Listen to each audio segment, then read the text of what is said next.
আসসালামু আলাইকুম। কি অবস্থা? আপনারা আছেন? নগল বেগম ভালো। ঘটনা হলো এটা না যে পরিমাণে বাংলাদেশে যেগুলো শুরু করে দিছে, এই যে কিছু সংখ্যক লোক আছে মানুষ দিনে দুপুরে রাস্তা দিয়ে যাতে লাগলে ধরে সোলাই এলার গুলি করে কোপাই দিয়ে মানুষের টেয়া পয়সা যা আছে সব কিছু লুটফাট করিয়ে এলার। দেশের জনগণ এখন বসে থাকার সময় নেই। আপনারা সবাই সতর্ক হন, এসব চোর ডাকাইদের বিরুদ্ধে প্রতিবাদ করেন। যেখানে চোর ডাকাই ধরতে পারবেন গণপিনারি জায়গা কিচ্ছা খতম করবেন, কোনো কথা নেই, সব খেলা শেষ হয়ে যাবে।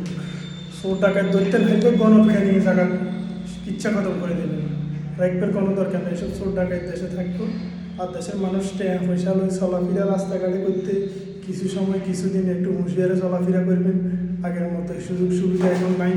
এখন দেশে কিছু সংখ্যক লোকে টাকা পয়সা দিয়ে অর্ধেক মানুষের উপর ক্ষতি করাইতেছে, জুলুমি করাইতেছে। সবাই একটু হুঁশিয়ার হন, চোর ডাকাত থেকে একটু বাঁচে থাকে।